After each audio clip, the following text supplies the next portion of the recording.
One TV special report.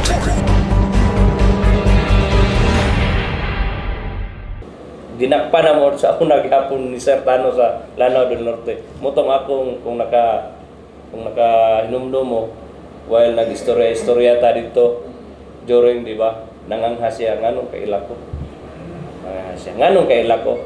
So, dili na ma-deny niya sa ako. Kaya ang ihang best friend nun to kailam ako. Okay. So, pwede na ito masailan major convenience mo na meaning, saan mo na pagi, prevention sa mga girikalan ba? Kung saan nila yung anak niya ay tingala sila ko na-involved din sa drugs, so yung baton major convenience.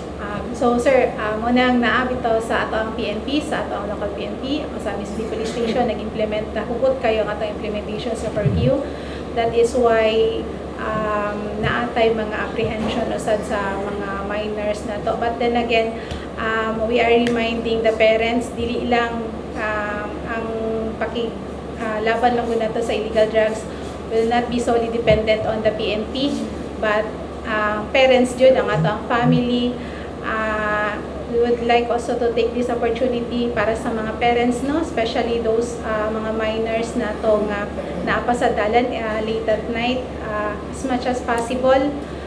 Let us protect these children. So kung kabalutang nga late at night na pangitaon na nato sila, sir, hipuso na nato sila sa ilang tagsa-tagsang panimalay. And of course, dili na to walaon, sir, ang prayers sa family every night. I-guide na to ang ato ang mga anak, sir, because at the end of the day, kung sa'yo mahitabo sa to ang anak, it's because naatay mga saypanan as parents. Taas ba ang kaso na ba na-involve ang minor din sa tuwa sa Allow us, sir, to check on the records, but previously naatay mga bata na to nga involved sila, but dili sila ang unay, so sunod-sunod lang sa barkada.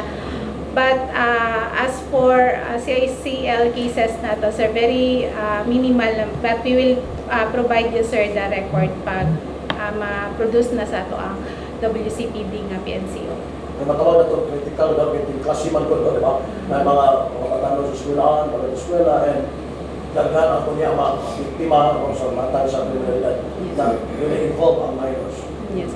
So, malagi, sir, sa amo sa PNP, aside sa law enforcement ng operation nga gikandak sa to ang PNP, iawhag sad na to ang ato ang mga parents, mga gidikanan nga kung pwede, sa ila ang mismong panimalayo, they should impose discipline, sir, sa ila ang mga anak.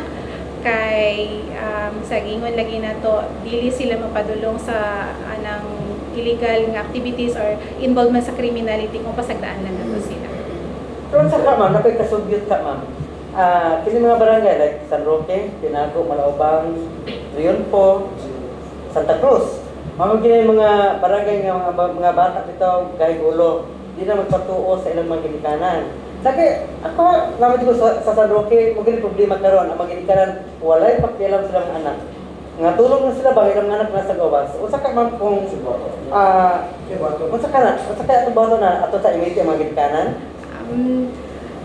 We will conduct siguro, sir, kung naatay mga pulong-pulong sa barangay. At we have taken ng imong suggestion, sir, but ginabuhat na sa ato ang PCR activities na to, nga natay pulong-pulong sa barangay, involved na nato ang mga parents. But siguro, karong mga panahon na intensify lang siguro na mo, kung previously we're conducting that at least once a month, siguro karon mag-focus na lang taan ng mga barangay, of which daghan ng mga bata ang involved sa mga ng violation sa curfew or kanang involved sa mga criminality.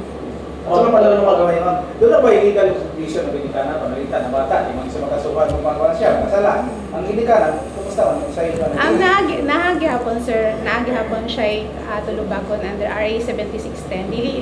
Dili lang manggod mag-end siguro sa laing ng mga tao ang mga violation, sir, no? But kita mismo as ginikanan nagihapon ta. Siguro, sir, wala pa tayo na practice, wala pa tayo na file na nadiri sa Samis City, but definitely one of these days pag may evaluate na to, sir, nga na-adjoy neglect nga gibuhat ang ginikanan the parents, we will recommend the filing of the case ana ng mga ginikanan. So posible so puhod ra Yes, sa sir. pulana. Yes, sir. Labi na habitual ba? Open ang atong office, di mo ba, no? Major Villas. Labi na sa mga ginikanan na rin concern po sila mga anak or sa mga anak ko, no? Naman na sa imong office ba? Yes, sir. Open ka like. Yes, sir. The Women's and Children's Protection Desk is Appeal open, concern sir. sa bana. Sa ato. Bana po. Appeal concern sa bana, sir. So, Sa pamilya. yes, sir. So, pwede na to. Pwede ta mo visit sa ato ang Women's and Children's Protection Desk kung kinahanglan ta o ka ng assistance as regards to the abuses or physical, emotional abuses sa ato ang mga partners, including sa mga bata. So, pwede po ta mo doon, naapot tayo contact number sa atong WCPD na tayo 0930-829-1339 for the WCPD na to nga hotline number. Okay, ma'am. Di ba kung ang bana mangulat sa asawa, bawsi. Paano sa laing bahin, ang asawa mangulat Bawsi. sa bana? Ang pwede gihapon na siya, gihapon na siya, sir, but most often man good, sir, walay lalaki nga mo dool sa police station nga mo sumbong nga ikulat ako. But naana, sir, naana. Pero so far, nung nanay, ba na isumpong sa inyo, sino ang nagkikulata sa iyong asawa? So far, sir, wala pa, sir. Wala ka. So far, wala pa. Murag last year to. Ngilak siya kay kulata siya sa iyahang Asawa, sir. asawa. Pero doon ay... Ako siyang ingnan nga, ay kablaka kay hindi ka nag-iisa. Dili. Kanang ikulata daw siya, pero ang laki manggod by nature kusgan manggod ang laki. Murag lisod magkulatahon po ka, pero dapat pasensyoso gid ang lalaki kay namang gid ang giproteksyonan manggod ang weak nga nature sa babae ba nga prone siya sa abuse, emotional, physical, kusgan manggod, psychological. Mo na nga atong mga lalaki diha nga kusog mangulata o labi na nang mangulata gyud. Mao ginay pinaka gusto gyud nako nga madakpan gid ayan. Pero dili mi matubang kay basig mingon bias ba nga amigo ni Sertano, amigo ni Sirilod. Diri mo ni Ma'am Rebillas arab Okay, walay amigo. walay kamag-anak, walang kaibigan. Depende sa situation. Tatay Jimmy, walay ginaw senior citizen. Pite, kuan. Oh. Sir, pero in general, sir, kumusta ang syudad o Samis in terms sa atong kanang iskutan ng illegal na droga? Kumusta kayo sitwasyon sa Samis? Overall situation, controlled na to na. Kani nga mga na-monitor na to is actually madugay lang tungod kay ato gyud i-verify unsa ka tinuod ang report, dayon ang consistency kay dili po nato siya pwede madakop nga kung mag-ani lang siya diri nga wala siya droga. Dapat makatransact gid niya. So mo na yung mga unang although miingon ang tao nga sir dugay man nadakop tong akong gi-report. Pasensya lang kay medyo naa man gud tay gisunod nga mga proseso nga ang ato apong subject sa operation nga dili nato careful ta nga dili nato ma-violate ang iyahang tawhanong katungod. And tagaan nato siya og sakto nga kita nga nag-operate natay saktong ebidensya nga gunitan nga kani siya involved sa illegal drugs. So, 8 focus crimes. Very minimal. Sir, sugod In fact, pila ka person? gamay ra kayo. Ang pinakadako nga insidente nato dire bisan pag ipunon ang 8 focus crimes dili ka basta sa number of incident involving traffic. Traffic. An index crime. Traffic accident may pinakataas nato dinhi sa Osamis. Mao na nga istriktohon gyud namo ang kaning implementation sa slow moving vehicles. And pag-implement sa mga traffic rules kay ngano mostly sa na-involve sa traffic accident walay rehistro ang motor.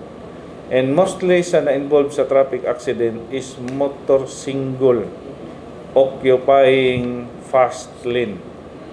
It's either mabundulan, ma-side sweep kay mukalit lang og swerve or nagsunod sa auto dayon wala naka-brake.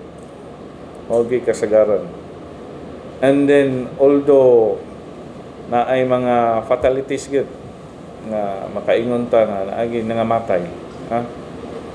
Kaya it's because kuan kanang naipabaya mong pod.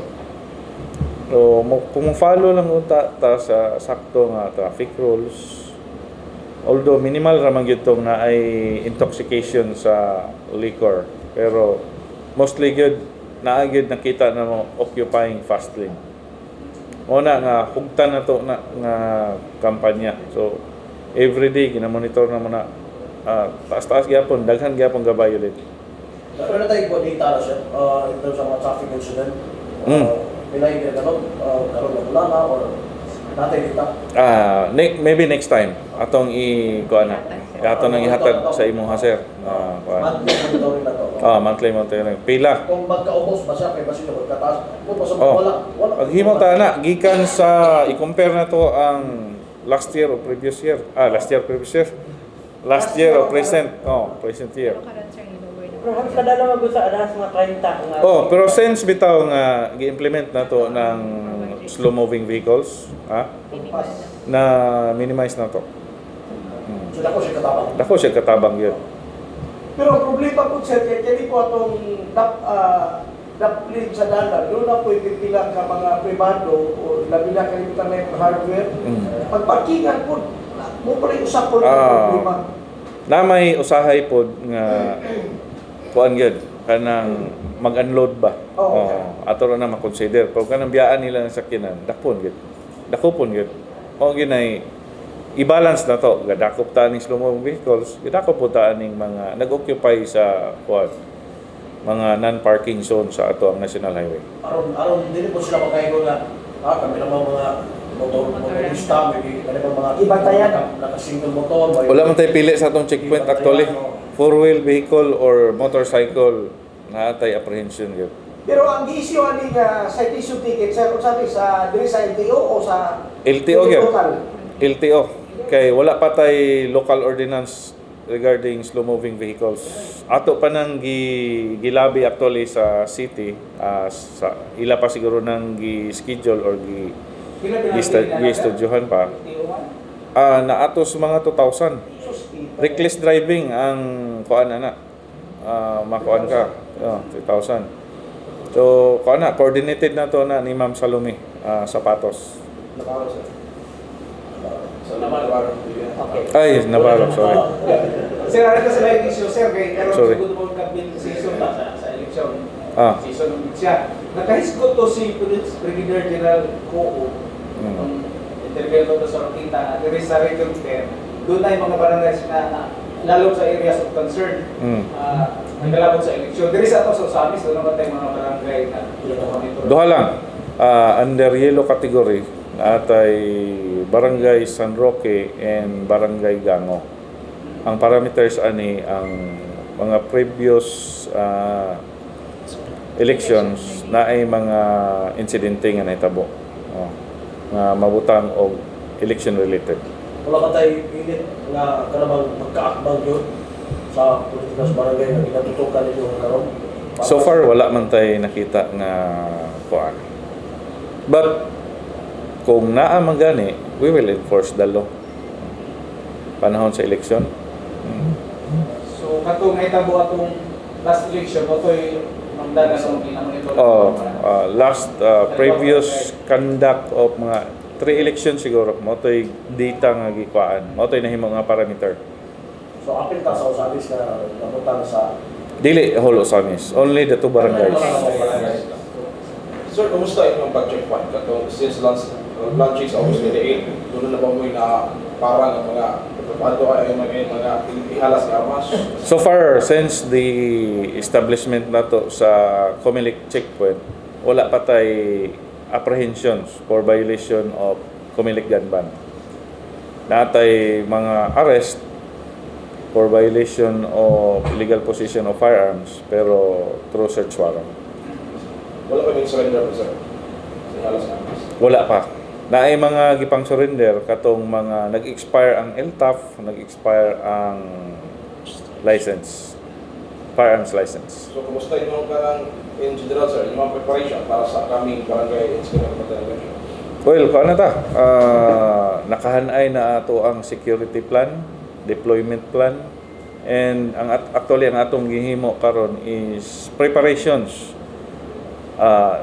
I-intensify pa nato ang conduct sa against all forms of criminality. Application of search warrant sa mga target personalities nga nagkupot og ihalas nga armas. And then time will come nga ang ato ang matarget na gyud is katong mga firearms holder. Licensed firearms holder nga nanay pasok nga nga mga lisensya. And after due notice, wala gyapon nila gideposit ang ilahang firearm or firearms, and then ma-revoke na ilahang license after 3 notices, applyan siya of revocation. Once ma-revoke na siya, and then wala gihapon nimo na deposit yung firearm, that's the time nga we will apply for the search warrant para lang pangitaon to nga pusil o asa to. How about kung katong yan pusit na isuhan ng license na wala na sa iya, sabi niya ni Common para Mas maayo kung mabutang manggod inana na mag illegal transfer nga mahitabo kung wala niya gi-report sa Civil Security Unit o sa FEO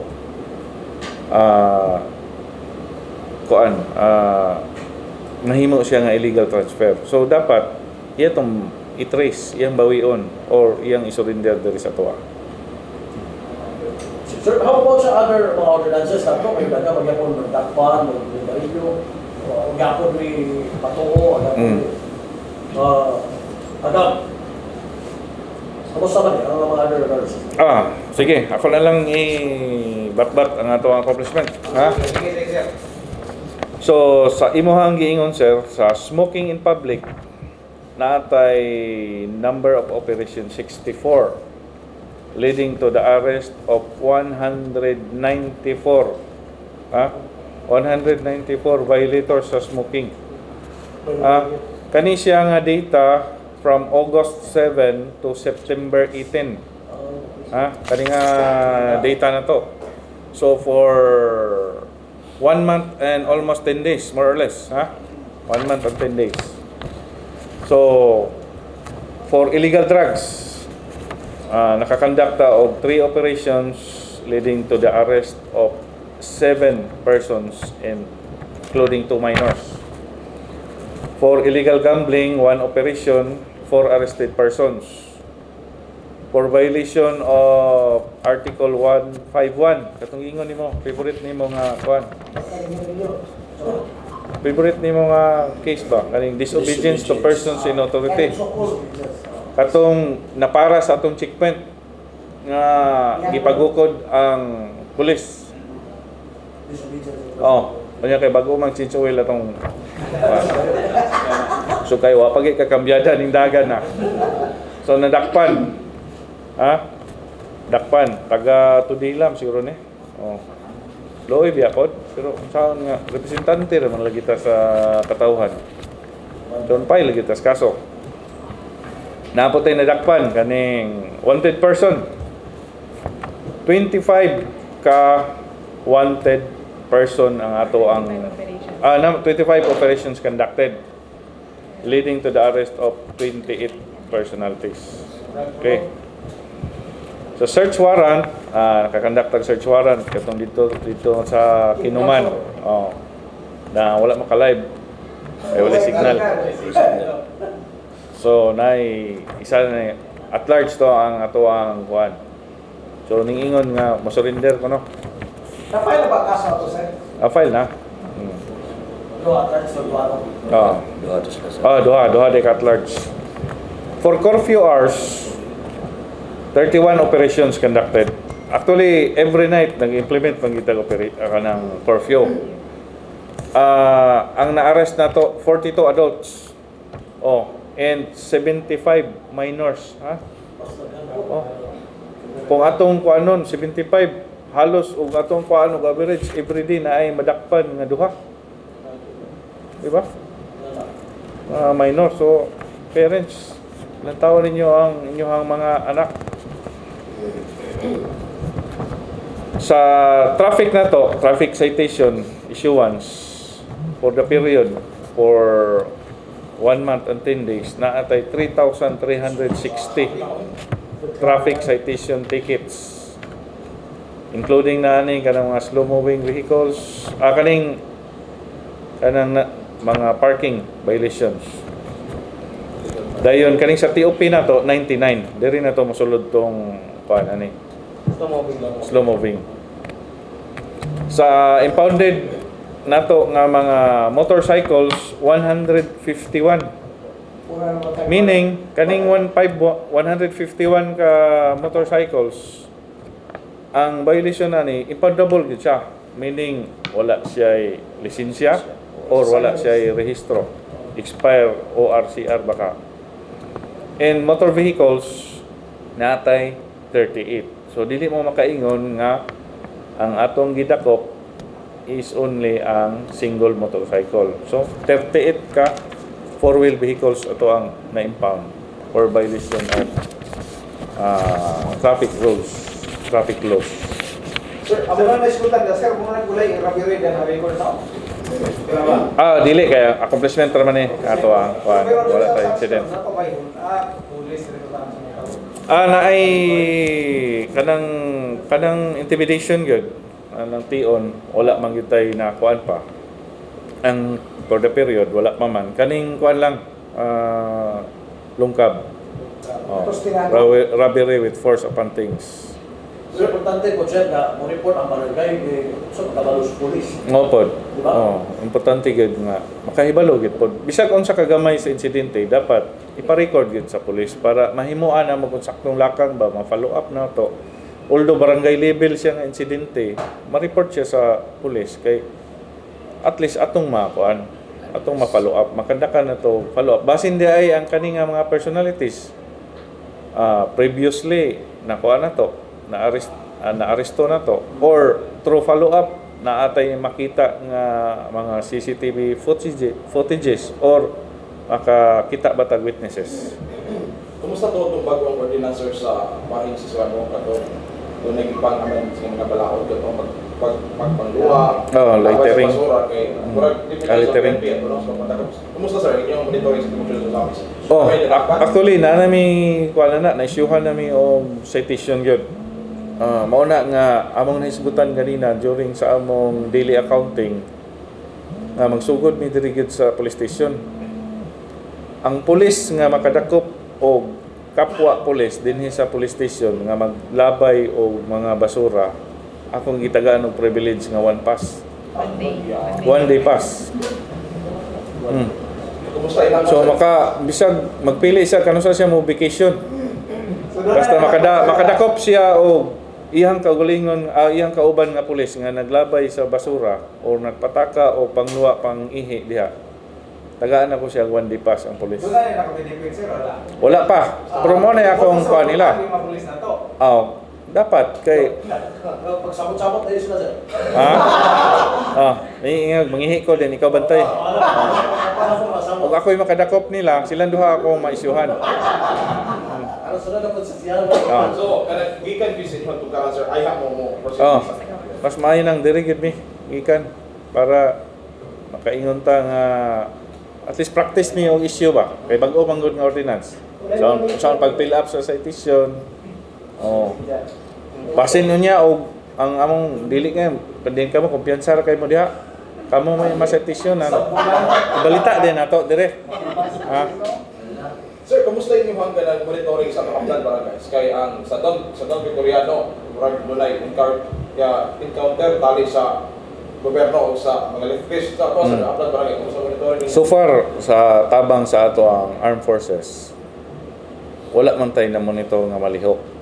But kani magong usamis, most likely diri man sila mo ang marketing ba diha mga naog sa ato ang mga barangay syudad. Although wala sila stronghold nga mga masa diri, but diri sila ga pang market inang monitor gyapon ta.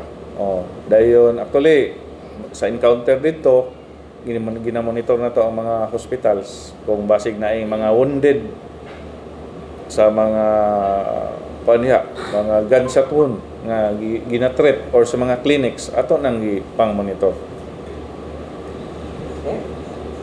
Sige sir, ato na siguro magpahila sa publiko ang atong bagong Yes, atong tagaan o kuan ang ato ang kuan deputy mo nang mas ning taas pa gyud ang ato ang accomplishment kay napatay tabang sa ato ang kuan from kuan siya naghipi siya Plaridel, top performer pud siya dito, and then magay kay natagaan taghigayon nga at least ato ang ma-back up na to diri. So patay pa ila.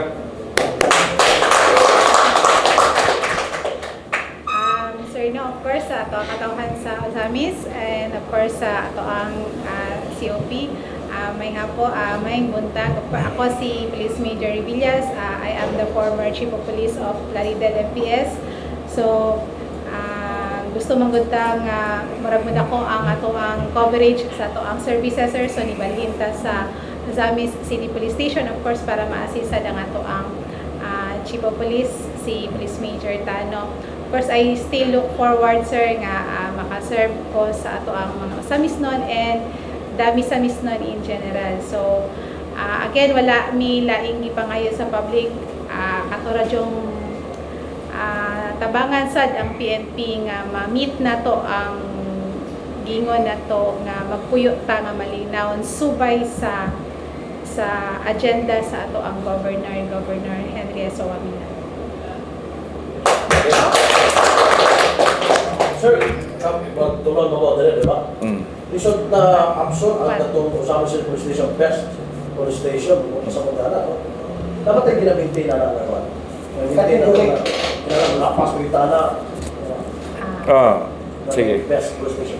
Sir, sa ato manggong mga kategory as Best City Police Station or Best Municipal Police Station, natay gitawag na to nga mga operational and administrative na to nga mga parameters. So kung makita na to, sir, based sa mga tabulations or mga accomplishments nga nabuhat sa Osamis City Police Station, nilapas ta, overboard ta sa ato ang sa gipangayo lang sa ato mauna nakuha na to, sir, kani nga mga awards. Of course, sa mga Police Commission Officer na to, sir, Best Police Commission Officer na to for admin, si Police Captain Malanog, and sa Best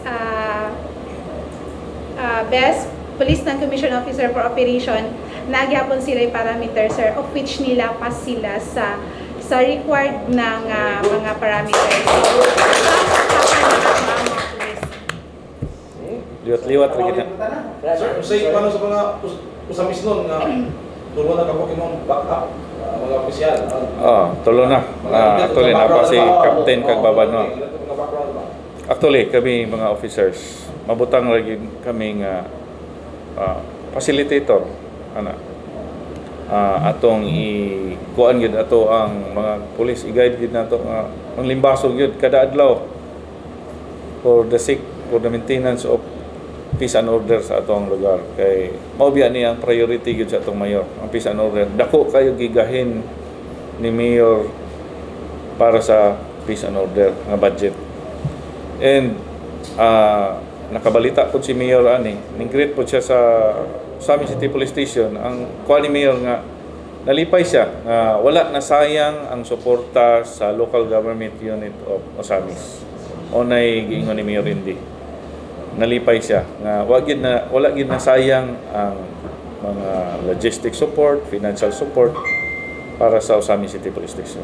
Sir, lastly, atong gustahon ang atong CCTV. Yes, kamulo na.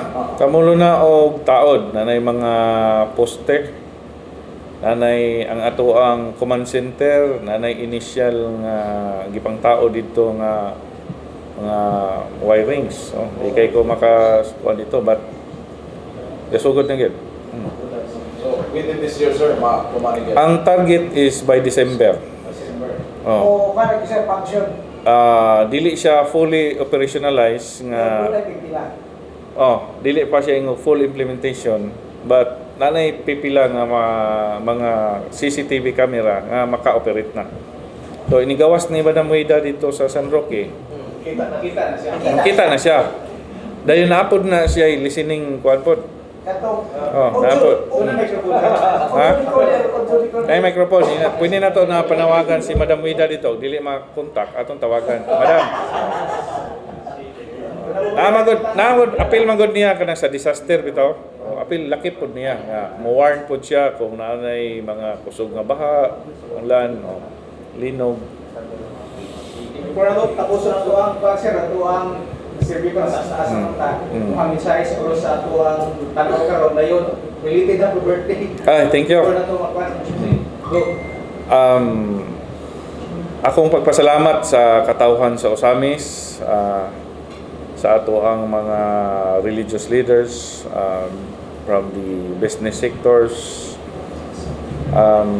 sa mga partner agencies namo, local government unit of Osamis City headed by Mayor Indy Waminal, our best friend sa Osamis City Police Station, Congressman Ando Waminal, and sa atong amahan sa probinsya, Governor Henry S. Waminal. Dili na mo makabot kini nga mga accomplishment kung walay suporta gyud. Each one nag-perform gyud o kanang indispensable nga part para gyud nga ang pulis mahimo nga effective and efficient sa iyang trabaho. So kani nga mga award representante lang ang kapulisan ani, but as a team mao ni ang ato ang nakuha, mao ni ato ang accomplishment including ang media. So kani nga accomplishment also atong gipasalamatan ang ato ang labawong kagagahom nga gibuligan ta ani nga mga accomplishment kay bisan unsa nato ka maing laki dinhi kung wala gid pud tay mga pagiya gikan sa kaitasan, walay blessings then kawang ra kining tanan. So salamat kay dako kay part ang ato mga pastors, sa mga squad leaders nato, and of course ang ato ang mga kaparian nga nag-ampo sa ato ang mga kapulisan. So daghan kayong salamat, and I hope nga wala tay laing giambisyon kundi ang pagpadayon nga kahusay ug kalinaw sa ato ang syudad. Thank you. Mayong buntag.